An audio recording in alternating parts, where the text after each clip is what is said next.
So, nanalo ka sa Mr. Suave. Paano ka nanalo? May binayaran ka ba? Sinuhulan? Joke lang. Hindi. Paano ka nanalo doon? Hindi ko rin nga alam. Blessing talaga. Hindi ko alam talaga na ako yung mananalo. Pinagtripan lang talaga nila ako, Miss Cara. Nung time Pero na yun. naiisip mo ba nung time na yon na nakakatawa ka at pwede kang maging komedyante? Kaya nila akong kaibigan kasi gusto nila akong kasama lagi. Dahil nakakatawa daw ako, masarap daw akong kasama. At saka, Oo. since elementary, high school, college, napansin din niya ng mga teacher ko tsaka mga kaklase ko na Nakakatawa ka. meron akong ganun. May time na ako mag-isa lang sa bahay, humarap ako sa salamin. Mm-mm. Pagharap ko sa salamin, Natawa ka. natawa talaga ako. Go back to your country and wash your face anymore! Tapos, ang pinaka-big break mo ay yung Kita-Kita. Yung movie na ayan. yon. Oh, yeah. Kasama mo si Alessandra. Alessandra, si Oo. Alex. Hi, Oo. Alex. Oo. Di ba kayo nagkaroon ng relasyon ni Alex? Meron din. Ano? Naging yaya ko siya for 1 month. Hi, Lex. Love you. Ano, hindi ka nagka-crush kay Alessandra?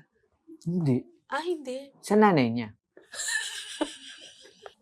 Ang ganda na nanay ni Alex. Pilipinang-Pilipina. Okay, okay. Yung beauty ng nanay niya sa face and inside And the heart. si Alex ata ang nagka-crush sa'yo, no? Sabi ko ibaling niya sa cameraman pero ayaw naman niya. Kumusta yung experience sa pag-shoot ng Kita-Kita? Masarap. Sobrang saya nun. That was a year of 2016. Mm-mm. First time ko kasing makatrabaho si Alex. Lahat ng labas niya, di ba? Parang super, anong tawag dun? Kontrabida. Pero sobrang galing yung artista. Sobra, Oo. Mabait pala siya. Hanggang until now, magkaibigan kami. Kataon lang kasi umambon. Nako, walang kinalaman na ulam. Wala pa ulan nung niluluto. Tama mo, pinagmamalaki ng Bulacan yan. Ako lang nagmalaki ni rin.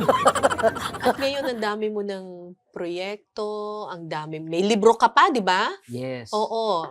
Bakit nakakakiliti ang Ang bigote? bigote, oo. Ano ba ang sagot doon? Hindi ko nga rin alam. Pinagtripan rin nila Libro ako mo dun. yun eh. Yun nga. Hindi mo alam yung sagot? Ikaw Siyempre, nagtanong? nakakakiliti means is, funny.